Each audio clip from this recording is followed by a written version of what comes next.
My name is Kitty Reynolds, a 30-year-old restaurant worker with a secret most people never guess. My simple jeans and casual tops never hint at what I actually do. Last month at our family dinner, my sister Amanda decided to humiliate me in front of everyone, calling me a poor trash worker who serves food. What she never expected was for one guest to ask a question that would make her perfect smile disappear completely. Before I tell you how my sister's face froze when her lie was exposed, let me know where you're watching from and hit that subscribe button. Have you ever had a family member underestimate you? Stay with me to see how sweet justice can taste when served unexpectedly. I grew up in a modest neighborhood in Boston where my parents worked hard to provide a comfortable middle-class life for me and my sister Amanda. We shared a bedroom for 16 years in our small colonial-style home, with faded wallpaper and creaky wooden floors that told the story of generations before us. Dad worked as an insurance salesman while Mom taught 3rd grade at the local elementary school. They weren't wealthy by any means, but we never went without necessities. From an early age, I showed signs of an entrepreneurial spirit that confused my academically focused parents. While other kids played with toys, I set up lemonade stands, organized yard sales for neighbors, and started a dog walking business by age 12. My bedroom walls were covered with business ideas, scribbled on notebook paper instead of boy band posters like other girls my age. School was never my strong suit. I struggled with standardized testing and found myself daydreaming about real-world applications instead of memorizing facts for exams. My report cards consistently showed C's and B's, while my teachers always wrote the same comment: "Kitty has potential, if she would apply herself." What they failed to see was that I was applying myself, just not to their curriculum. My sister Amanda, 2 years older, was my complete opposite. She excelled at everything academic, bringing home perfect report cards, winning science fairs, and eventually becoming valedictorian of her class. Our parents beamed with pride at her accomplishments, showcasing her trophies and certificates throughout our home. I never resented her success, but I did feel the unspoken comparison growing between us. Despite their natural concern about my unconventional interests, my parents supported me in their own way. Mom would help me calculate profits for my small ventures, while Dad taught me about customer service through his own experiences. They never fully understood my path, but they never actively discouraged it either. They just worried, as parents do. As we entered our late teens, the differences between Amanda and me grew more pronounced. She was accepted to an Ivy League university on scholarship, studying business administration with plans for a corporate career. Meanwhile, I decided to skip college altogether after graduating high school, much to my parents' dismay. I promised them I would take business courses eventually, but I wanted real-world experience first. By the time Amanda was finishing her prestigious degree, she had begun transforming into someone I barely recognized. Designer clothes replaced her casual wardrobe, conversations centered around networking opportunities, and her friends became exclusively those who could advance her career. Material success became her primary measuring stick for everyone she met. At 19, I made a decision that would shape my entire future, though no one recognized its significance at the time. I took a job as a dishwasher at Lorenzo's, a struggling Italian restaurant in downtown Boston. The pay was terrible, the hours were long, and the work was physically demanding.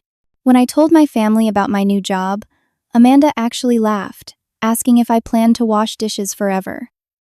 My parents tried to hide their disappointment behind forced smiles. What no one understood was that I had a plan. Lorenzo's became my real-world business school. I worked every position in that restaurant over the next few years, moving from dishwasher to prep cook, then server, bartender, and eventually assistant manager. I worked multiple jobs simultaneously, sometimes putting in 80-hour weeks between 3 different restaurants to learn every aspect of the business. While Amanda climbed the corporate ladder with her business degree, I was quietly studying profit margins, inventory management, staff training techniques, and customer psychology through hands-on experience. I lived in a tiny studio apartment, drove a 15-year-old car, and put every spare dollar into my savings account. The moment that changed everything came when I was 25. Lorenzo's owner, an aging Italian immigrant named Giuseppe, announced he was selling the restaurant to retire. The business had been struggling for years, but I saw its untapped potential. Using every penny I had saved and taking out a substantial loan, I made an offer to purchase the restaurant. To my surprise and delight, Giuseppe accepted, even agreeing to finance part of the sale himself because he believed in me. I became a restaurant owner at 25, but I made a strategic decision. I would tell no one in my family. Not yet. I continued working all positions in my restaurant, from hostess to line cook when needed. I wanted to understand every aspect of operations before claiming the success. I also knew the statistics about restaurant failures in the first year, and I refused to announce my ownership until I was confident in its sustainability. This decision to keep my ownership private created the perfect storm for the misunderstanding that would eventually explode at our family dinner 5 years later. To everyone who knew me, including my family, I was still just a restaurant worker who hadn't found her path yet. Only my bank account and a small circle of industry insiders knew the truth. The annual summer gathering at my parents' house had become something I approached with a mixture of love and dread. This particular year, the event carried even more significance, as Amanda was bringing her new fiancé Thomas to meet the extended family. She had announced her engagement 2 months prior during a video call that focused more on the size of her diamond than on their actual relationship. Amanda had recently received a major promotion at her finance firm, making her the youngest vice president in the company history. Between her career advancement and upcoming wedding to Thomas, a corporate attorney for a prestigious law firm, she had reached peak status in our family hierarchy. The weekly phone calls from Mom were increasingly dominated by glowing updates about Amanda's life achievements. My parents had always loved us both equally, but their understanding of success was firmly rooted in traditional markers: advanced degrees, corporate titles, and financial stability displayed through material possessions. By these measures, Amanda was winning at life, while I appeared to be merely surviving. Their subtle favoritism wasn't malicious, just a natural response to what they could understand and measure. As the day of the gathering approached, I found myself rehearsing responses to the inevitable questions about my career progress. 5 years into secretly owning my restaurant, I had not only turned Lorenzo's into a profitable business, but had opened 2 additional locations across the city. My restaurant group now employed over 60 people and had been featured in several regional culinary magazines. Yet to my family, I was still just working at a restaurant. Part of me wanted to finally reveal everything, to arrive in my rarely used BMW instead of my old Toyota, wearing the designer clothes that hung unworn in my closet instead of my usual jeans and comfortable tops. But something held me back. Perhaps it was the desire to be valued for who I was, rather than what I owned. Or maybe it was the lingering fear that even this success wouldn't measure up to Amanda's corporate achievements in their eyes. I decided to approach this gathering as I always did, presenting myself authentically, without pretense. I selected a simple blue blouse and dark jeans, applied minimal makeup, and drove my Toyota to my parents' suburban home.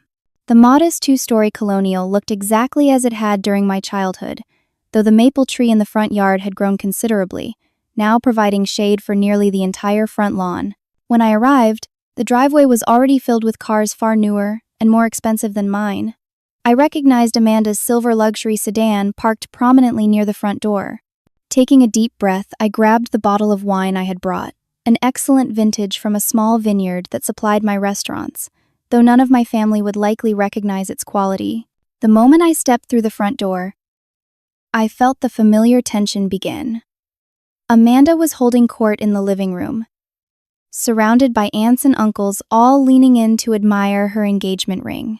She looked immaculate in a designer dress that probably cost more than 3 months of my mortgage payments, her dark hair styled perfectly, not a strand out of place. "Kitty, you finally made it," my mother called out, rushing over to hug me. I was getting worried. "Sorry, Mom. Had to finish up some things at work," I explained, knowing that in their minds, this meant I was probably serving lunch tables rather than finalizing the lease for my 4th location. Amanda glanced up, her eyes quickly scanning my outfit before she offered a practiced smile. "There's my little sister. Come over here and meet Thomas." I made my way through the crowded living room, accepting hugs and brief greetings from relatives I saw only a few times a year. When I reached Amanda, she performed the introductions with her perfectly polished corporate voice.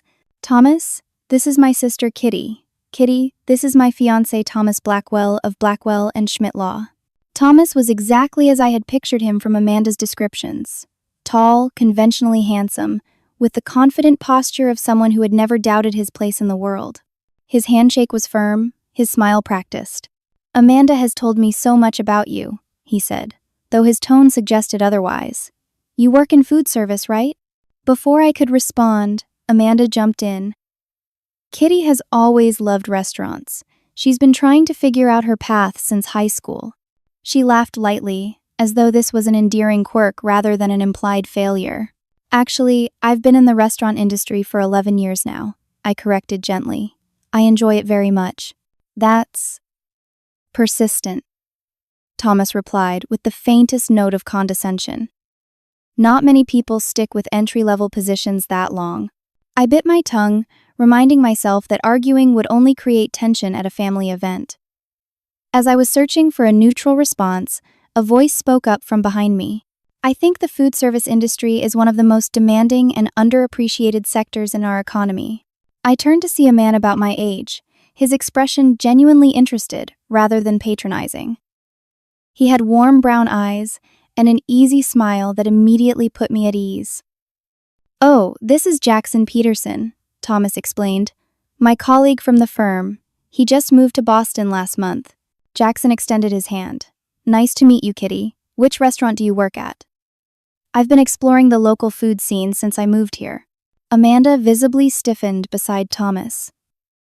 "Jackson, let me introduce you to our Uncle Robert. He's a partner at Boston Financial and might have some interesting insights for you." Her attempt to redirect him was obvious, but Jackson seemed unperturbed. In a moment, Amanda. "I'd actually like to hear about Kitty's work first." The genuine interest in his voice caught me by surprise. Most of Amanda's friends and colleagues tended to mirror her dismissive attitude toward my career. "I work at Lorenzo's Italian Bistro," I answered, deliberately keeping it vague. "We have a few locations around the city." "Lorenzo's?" Jackson's eyes lit up with recognition.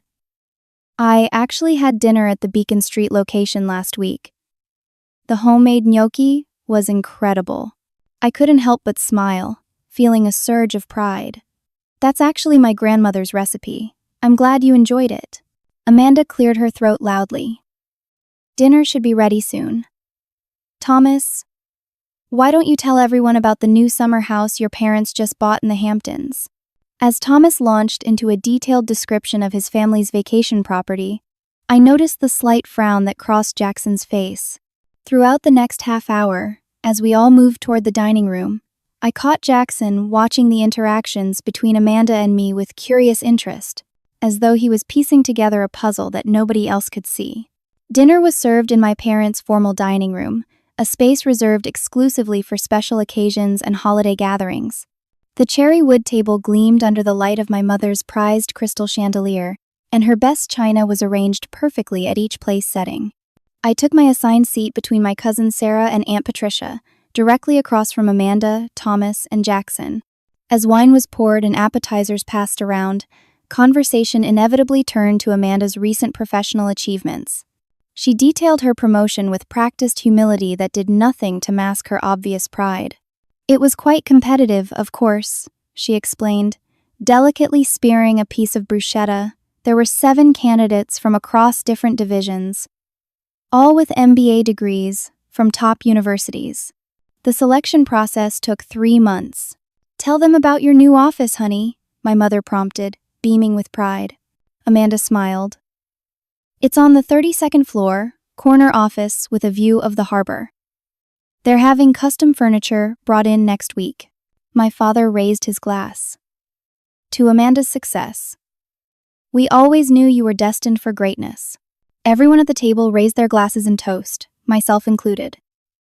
Despite our complicated relationship, I was genuinely happy for my sister's professional achievements. She had worked hard for her success, even if her methods and values sometimes differed from my own.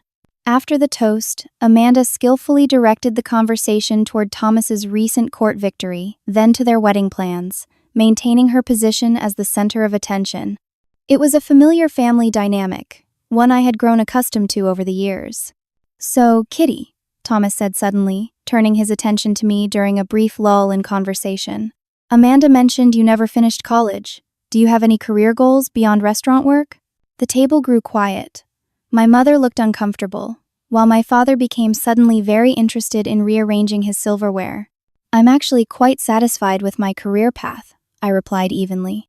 "The restaurant industry offers a lot of opportunity for those willing to put in the work and learn every aspect of the business." Thomas nodded with the patronizing expression of someone humoring a child. "Sure, but wouldn't you like to move into management eventually? Maybe take some night classes to get a business certificate or something?" Before I could respond, Amanda added, "I've told Kitty for years that my company has an excellent tuition reimbursement program. She could work in our corporate cafeteria and take business classes for free." The implication that serving food in her corporate building would be a step up from my current position stung more than I cared to admit. "Not everyone needs a corporate job to be fulfilled, Amanda," I said quietly. Jackson cleared his throat. "I have tremendous respect for people in the service industry. My father was a chef for 30 years, and he always said he learned more about business in the kitchen than most people learn in MBA programs." Amanda's smile tightened almost imperceptibly. "That's a nice sentiment, Jackson, but there's a ceiling to how far you can go without proper credentials. Kitty has always been creative, but structure and formal education provide necessary foundations. Some of the most successful business owners I know never completed college," Jackson countered.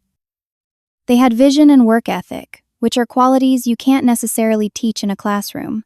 The tension around the table was growing palpable. My mother, sensing potential conflict, quickly changed the subject to my cousin Sarah's recent pregnancy announcement, but the damage was done. Amanda shot Jackson a look that made it clear she didn't appreciate his contradiction, while Thomas placed a possessive hand over hers as though establishing a united front. As the main course was served, I found myself thinking back to previous family gatherings with similar dynamics. 3 Christmases ago, Amanda had given me a self-help book titled "Finding Your Career Path After 30" wrapped in cheerful paper with a gift card to a professional clothing store. Last Thanksgiving, she had loudly offered to put in a good word for me at her company's mailroom in front of everyone, explaining that it came with health benefits and a retirement plan. Each memory carried the same underlying message. My life choices were temporary phases to be outgrown, stepping stones to the kind of success that Amanda had achieved. "Kitty, could you pass the salt?" My father's request pulled me from my thoughts. "Of course, Dad." I handed him the salt shaker, noticing the way his eyes lingered on Amanda's engagement ring when she reached for her water glass. The pride in his expression was unmistakable. "So, Thomas," my Aunt Patricia began, "Amanda tells us you're considering a partnership track at your firm. That must be exciting." Thomas straightened his already perfect posture. "Yes, I'm on the short list for junior partner next year." My last case received quite a bit of attention from the senior partners. "It was a landmark decision," Amanda added, touching his arm affectionately. "Tell them about your closing argument strategy." As Thomas launched into a detailed explanation of legal strategy that seemed designed to impress rather than inform, I noticed Jackson subtly checking his watch. When our eyes met, he gave me a small, sympathetic smile that felt like the first genuine moment of the evening. The wine flowed freely as dinner progressed, and with each glass, Amanda's carefully maintained corporate persona began to slip. Her comments became more direct, her tone less measured. When my mother mentioned that I had helped cater my cousin's birthday party last month, Amanda couldn't resist a dig. "Mom, I told you I could have gotten you a discount with the catering service we use for corporate events. There's no need to have Kitty serving food at family functions just because it's cheaper." "I wasn't serving," I clarified. "I helped organize the menu and brought some specialty dishes." "Same thing," Amanda said with a dismissive wave. "You were working while the rest of us were celebrating." Jackson frowned. Creating food for people to enjoy is a form of celebration itself. Some of the best moments of connection happen around meals, prepared with care. Amanda turned to him, her smile not reaching her eyes. That's a lovely sentiment for a greeting card, Jackson, but in the real world, there's a clear distinction between service providers and guests. The alcohol was definitely taking effect now, lowering inhibitions and bringing underlying tensions closer to the surface. I took a deep breath, reminding myself that engaging would only escalate the situation. This wasn't the time or place for a confrontation. Thomas, perhaps sensing his fiancé's growing sharpness, attempted to smooth things over. "Kitty, Amanda mentioned you might be interested in some career advice. I know several people who have successfully transitioned from service roles to corporate positions. I'd be happy to look over your resume sometime." His offer, though condescending, seemed genuinely intended as a peace offering. Before I could respond, however, Amanda let out a short laugh. "Thomas, Kitty doesn't even have a resume. Do you, Kitty?" In fact, I had a detailed business plan, profit and loss statements for 3 successful restaurants, and a portfolio that had recently secured funding for my 4th location. But Amanda didn't know that. No one at this table did. "I manage just fine with the documentation I have," I replied neutrally. Jackson was watching this exchange with increasing interest, his eyes moving between Amanda and me, as though connecting dots that weren't visible to others. Something in his expression made me wonder if he somehow knew more than he was letting on. As dessert was served, I felt the familiar weight of being misunderstood and underestimated by the people who should have known me best. Yet beneath that weight was the quiet strength of knowing what they didn't. The success I had built through hard work and determination, regardless of their approval or recognition. As my mother served her famous apple pie with vanilla ice cream, Amanda twisted her engagement ring so the diamond caught the light from the chandelier. The 3-carat stone seemed to demand attention, much like its wearer. "We've finally set a date for the wedding," she announced, ensuring all eyes returned to her. "June 12th next year at the Bradbury estate. Their waiting list is usually 2 years, but Thomas's father golfed with the owner at Harvard Club, so they're making an exception for us." "That's wonderful, dear," my mother exclaimed. "I'll need to start looking at mother of the bride dresses right away." "I've already arranged for a personal shopper at Neiman Marcus," Amanda replied. "They'll pull appropriate options for you. We need to maintain a certain aesthetic for the photographs." My father cleared his throat. "That sounds expensive, Amanda. Your mother and I had planned to contribute, but we're not sure we can manage something that elaborate." A flash of annoyance crossed Amanda's perfectly made-up face before she composed herself. "Thomas's parents are handling most of the major expenses. We just need you to cover the rehearsal dinner and a few incidentals." "And what about you, Kitty?" Thomas asked, turning to me. "Amanda mentioned you'd be a bridesmaid. The dresses are being custom-made, so you'll need to budget for that." The question carried an implied assumption that finances would be tight for me, which wasn't incorrect based on what they believed about my situation. "I can contribute whatever is needed for the wedding," I said simply. "Just let me know the amount." Amanda's eyebrows rose slightly. "The dresses alone are $3,000, not including alterations and accessories. If that's too much, we can always switch you to a reader or something less visible." The deliberate humiliation was clear. Amanda knew exactly what everyone at that table thought I earned as a restaurant worker. Suggesting I couldn't afford to be a proper bridesmaid was her way of highlighting the perceived gap in our financial situations. "I said I can manage it, Amanda," I repeated firmly. She laughed, the sound lacking any real warmth. "With what? Your tips from serving pasta? Don't be ridiculous, Kitty." My parents exchanged uncomfortable glances but said nothing. Their silence hurt more than Amanda's words. Once again, they were unwilling to intervene in what had become a familiar dynamic. "Maybe we should discuss wedding details another time," my mother suggested weakly. But Amanda, emboldened by wine and the audience of extended family, wasn't finished. She turned to her fiancé with a theatrical whisper that was clearly meant to be heard. "I told you she'd be like this. Always pretending everything is fine when we all know it isn't." Thomas nodded with a patronizing smile. "It's perfectly normal to need financial assistance sometimes, Kitty. Nothing to be embarrassed about. We all make our choices in life, and some paths simply lead to more stable outcomes than others." The condescension in his voice made my teeth clench, but I maintained my composure. Years of handling difficult customers and stressful situations in the restaurant business had taught me the value of maintaining a calm exterior. I appreciate your concern, but it's unnecessary, I stated. Amanda rolled her eyes dramatically. Always so stubborn. This is exactly why you're still serving food at 30 instead of building a real career. Pride without direction. Not everyone measures success the same way, Amanda, I responded. No, but some measurements are more objective than others, she shot back. Like educational credentials, professional titles, financial stability. She gestured around the table. Everyone here understands that except you. My Aunt Patricia, never one for confrontation, attempted to diffuse the situation. Both of you girls have taken such different paths. It's interesting how siblings can be so different, isn't it? But Amanda was on a roll now. The filter between her thoughts and words dissolved by expensive wine and the security of being in her perceived position of superiority. Different paths? That implies both lead somewhere worthwhile, she scoffed. Let's be honest for once. Kitty dropped out of community college to wash dishes. She never committed to anything substantial. 10 years later, she's still serving food to people who actually succeeded in life. The table fell silent. Even Thomas looked uncomfortable with how far she had pushed. Amanda, that's enough, my father finally said, though his reprimand lacked real conviction. She turned to him, eyes flashing. Why? We've all been tiptoeing around this for years. Kitty needs to hear the truth if she's ever going to change her situation. My situation doesn't need changing, I stated quietly. Amanda laughed again, louder this time. Really? You drive a car that's older than some of my work shoes.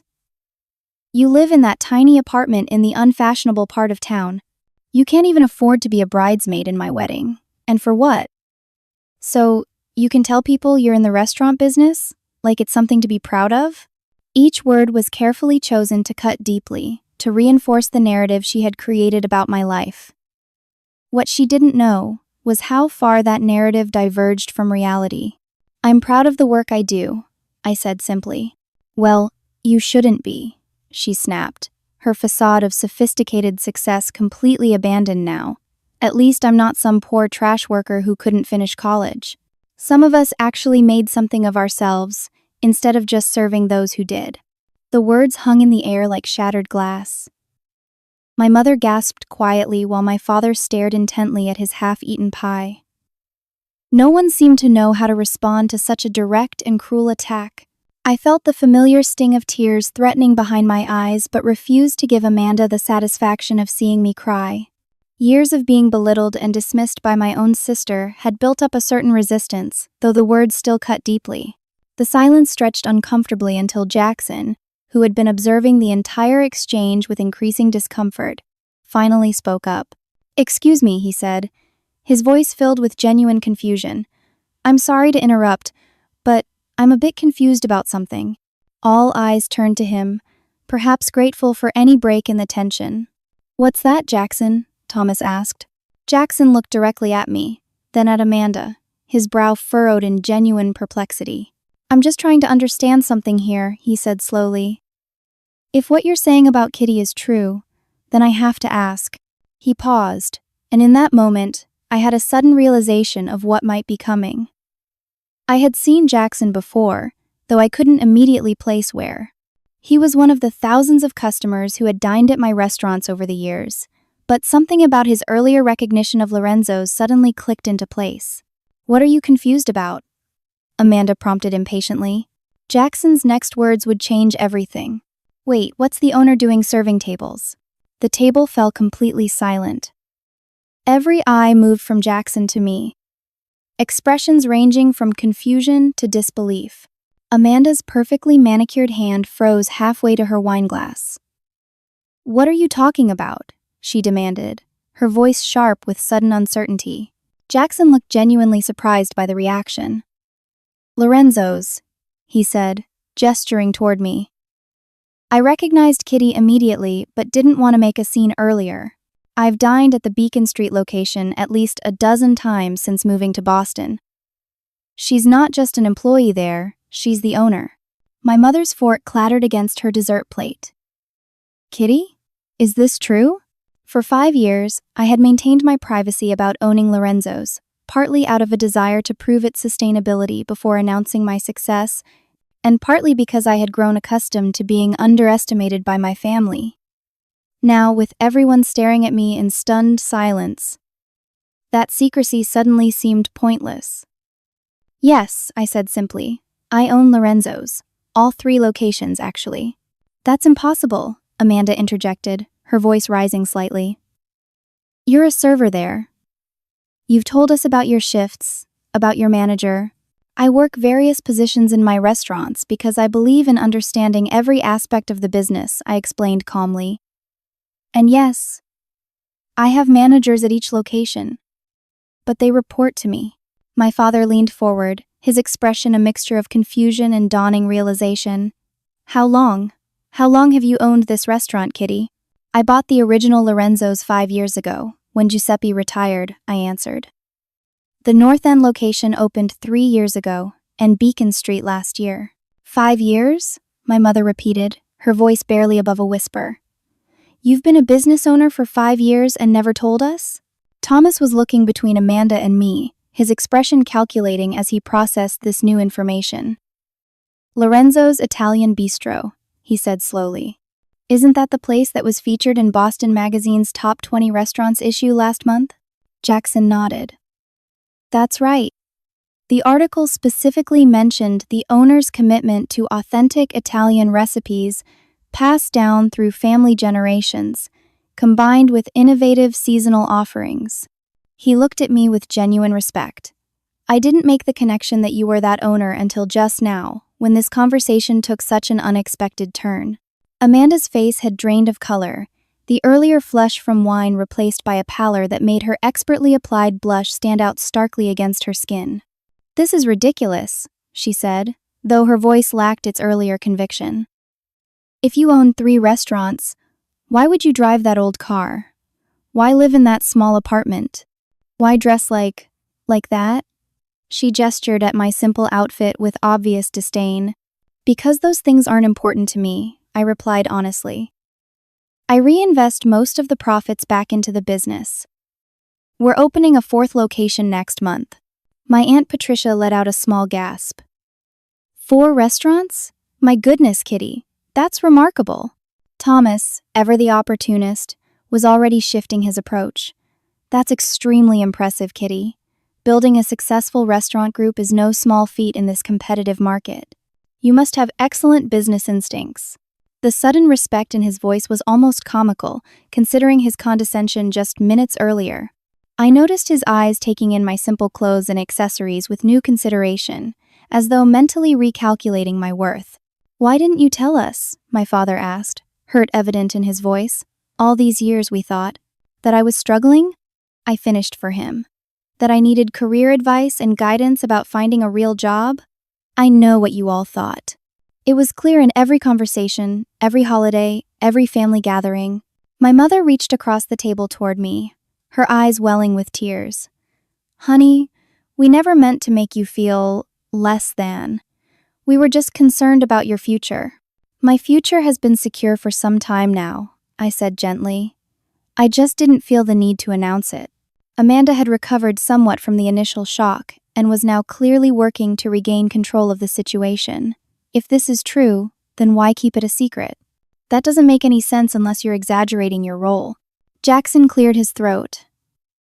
"Actually, Kitty's reputation in the Boston restaurant community is quite established. Lorenzo's is known for excellent management and consistent quality across all locations, which is rare in this industry. I attended a culinary fundraiser last month, where several chefs specifically mentioned learning from her business model. His genuine admiration was evident, making it impossible for Amanda to dismiss his words as mere politeness. This wasn't just one person's opinion, but apparently a widely known fact in professional circles that my family had never bothered to investigate or acknowledge.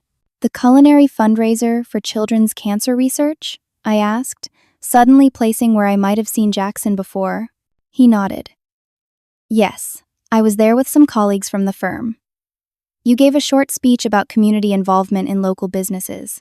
Thomas straightened his tie, his networking instincts clearly activated. I wasn't aware your restaurants were involved in charity work, Kitty. That's excellent for brand development. It's not about brand development, I corrected him.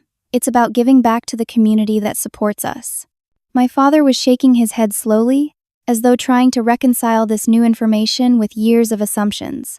All those times you talked about work stress and difficult customers. Running 3 restaurants is stressful, I confirmed, and owners deal with difficult customers too, especially when they work alongside their staff regularly. But you let us think. My mother began, then stopped herself. I let you see what you expected to see, I finished quietly. You all had very clear ideas about what success looked like, and for whatever reason, it was easier to let you maintain those ideas than to challenge them. The truth of this statement settled heavily around the table. For years, my family had viewed me through a lens of their own creation, interpreting every aspect of my life to fit their preconceived narrative. The fact that I hadn't actively corrected them was as much my responsibility as theirs for making the assumptions in the first place. Amanda, who had been uncharacteristically quiet for several minutes, finally found her voice. So you've been deliberately hiding your success from your own family? That seems incredibly deceptive, Kitty. Why would you do that unless there's more to this story that you're not telling us? Her tone had shifted from outright dismissal to suspicious questioning, a defense mechanism I recognized from childhood arguments. When proven wrong, Amanda never admitted fault but instead found new angles of attack. I wasn't hiding anything, I responded calmly. I simply didn't announce it. There's a difference. For 5 years, she challenged, you've let us believe you were struggling financially, that you were just an employee with no career prospects. You've accepted our concern, our advice, even our offers of help, knowing it was all based on a misconception you could have clarified at any time. The misconception was yours to make, I said. I never lied about what I did. I work in my restaurants every day, in whatever capacity is needed. Sometimes that means greeting guests, sometimes it means stepping in as line cook when someone calls out sick. I believe in knowing every aspect of my business from the ground up. My father leaned forward, his expression thoughtful. Is that why you started as a dishwasher at Lorenzo's all those years ago? You were planning this path even then? I nodded. I wanted to learn the restaurant business from every angle, not just from a management perspective. I worked every position in that restaurant before I ever considered buying it. But why not tell us when you made the purchase? My mother pressed. That was a huge accomplishment, Kitty. We would have been so proud. Would you, though? I asked gently. At the time, Amanda had just received her big promotion at the finance firm. Dad, you had just given that toast at her company dinner about how she was fulfilling the family legacy of excellence. The conversation about my restaurant purchase would have been filled with concerns about failure rates and financial risks. My parents exchanged uncomfortable glances, unable to deny the truth in my words. So you kept your success secret out of what, spite? Amanda demanded. To prove us all wrong in some dramatic reveal like this? This wasn't my reveal, Amanda, I reminded her. Jackson recognized me as the owner. I had no intention of discussing my business status tonight. Thomas, ever the pragmatist, was already adjusting to the new power dynamic.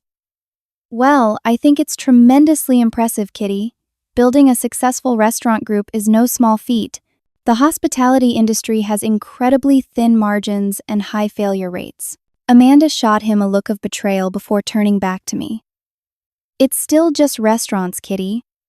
It's not like you're running a global finance operation or representing Fortune 500 companies. Jackson raised his eyebrows. Actually, the restaurant industry generates about $860 billion in annual sales in America and employs over 15 million people. It's one of the largest private sector employers in the country. Thank you, Jackson, but it's not necessary to defend my industry, I said with a small smile. I'm quite comfortable with the value and impact of what I do. Amanda wasn't ready to concede. Fine, you own a few restaurants. That doesn't change the fact that you kept this from your family for years, letting us worry about you when apparently you didn't need our concern.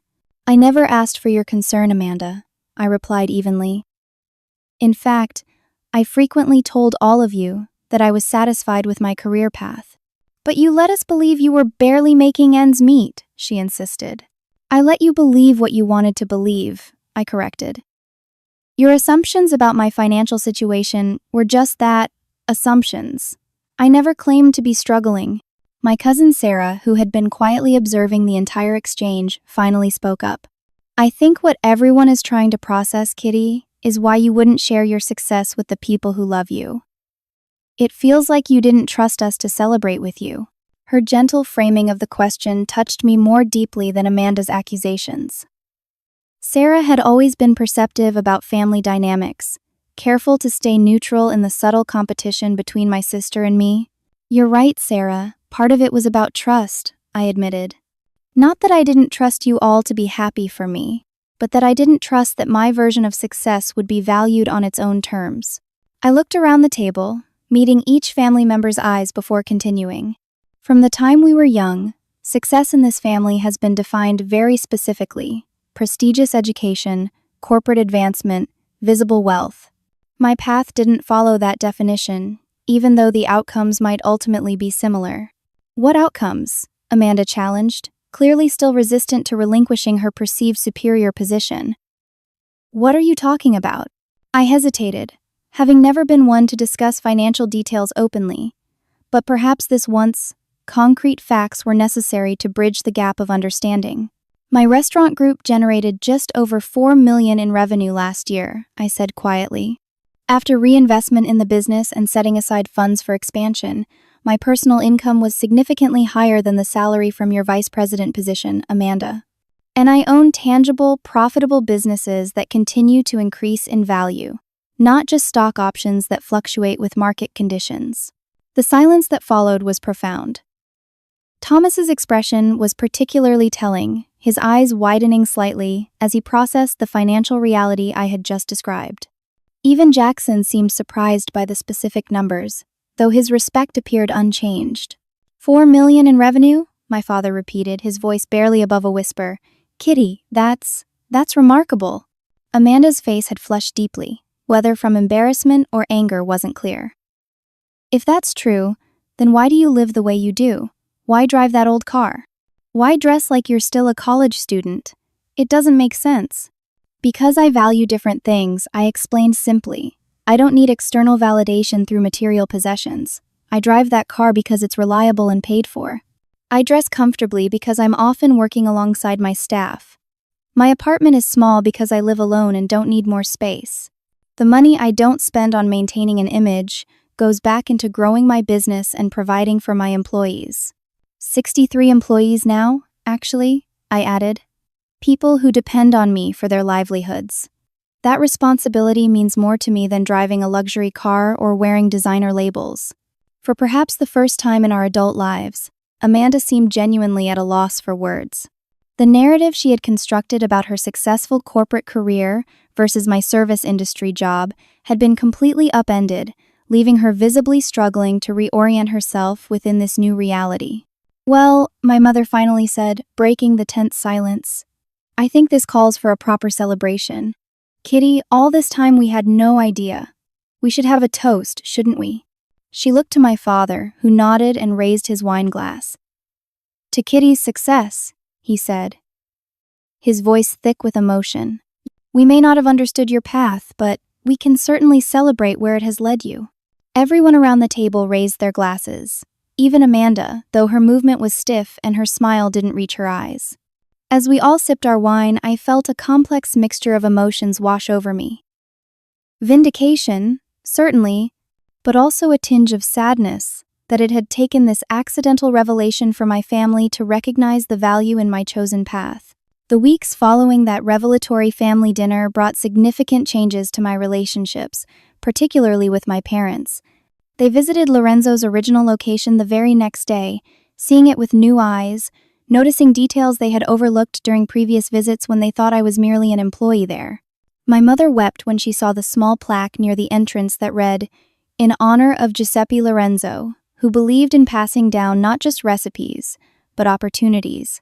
She finally understood that my success wasn't in spite of their parenting, but because of the values they had instilled in me, even if I had applied those values in ways they hadn't anticipated. My father, always more reserved with his emotions, expressed his pride by asking detailed questions about the business, genuinely interested in understanding the operation I had built. When I showed him the financial reports and expansion plans, his eyes filled with tears, and he simply said, "I always knew you were smart, Kitty. I just didn't understand your version of smart until now." Healing these relationships was relatively straightforward once the truth was known. My parents had always loved me, even when they didn't understand my choices. Their quick transition from concern to pride demonstrated the solid foundation beneath our relationship.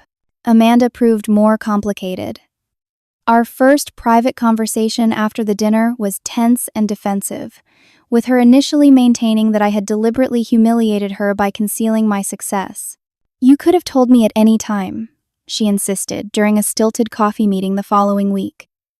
"Instead, you let me look like a fool in front of everyone, including my fiancé and his colleague. That wasn't my intention," I assured her. Jackson recognized me from the restaurant. "I never planned for the information to come out that way." "But you enjoyed it," she accused. "You enjoyed watching me squirm after I called you a trash worker." I considered denying this, taking the high road, but honesty seemed the better path toward genuine reconciliation. "Yes," I admitted. "In that moment, after years of condescension and dismissal, there was satisfaction in seeing you finally understand how wrong your assumptions had been. I'm not proud of that feeling, but I won't deny it existed." My honesty seemed to disarm her. For perhaps the first time since childhood, Amanda looked at me without the filter of competition or judgment, seeing me simply as her sister. "I don't understand why you live the way you do when you could afford so much more," she said finally. "Because I measure wealth differently than you do," I explained. "My freedom to work how and when I choose, to create opportunities for others, to build something meaningful that might outlast me. Those things are worth more to me than status symbols." This conversation marked the beginning of a slow, sometimes awkward rebuilding of our relationship. Amanda's pride made it difficult for her to acknowledge how deeply she had misjudged me, while my own lingering resentment occasionally surfaced in subtle ways. But we were making progress, however halting. Thomas, predictably, attempted to network with me almost immediately after learning of my business success. His messages about synergizing our professional circles and exploring mutually beneficial connections were transparent in their sudden interest. I responded politely but maintained clear boundaries, unwilling to become a business contact for someone who had dismissed me so readily before knowing my financial status. Jackson, however, proved to be a genuine and unexpected connection. He reached out not to leverage my business success, but to apologize for his inadvertent role in the family drama.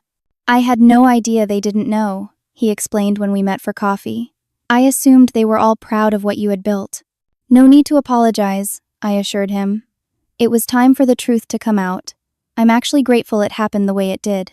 Our conversation flowed easily from there, covering topics from restaurant management to legal challenges for small business owners, his transition to Boston, and our shared love of authentic Italian cuisine. By the end of that first meeting, I knew I had found not just a new friend, but someone who valued me for exactly who I was, not for any title or financial status I held. In the months that followed, I gradually opened up more to my family about my business accomplishments. I invited them to the grand opening of my 4th location, allowing them to see me in my element as a respected business owner. The pride on my parents' faces, as they watched me address my team and cut the ribbon, was worth more than any corporate title could ever be. Amanda attended that opening too, standing somewhat awkwardly to the side until I specifically introduced her to my executive chef and general managers as my sister, the finance executive. The small gesture of professional recognition seemed to ease some of the tension between us, acknowledging that both our paths had led to success, just in different forms. Perhaps the most profound change, however, was within myself. For 5 years, I had maintained an unnecessary separation between my personal and professional identities, keeping my achievements private out of some mixture of pride, insecurity, and stubborn independence. While I had told myself this was about proving my success on my own terms, I now recognized that it had also been a form of self-protection.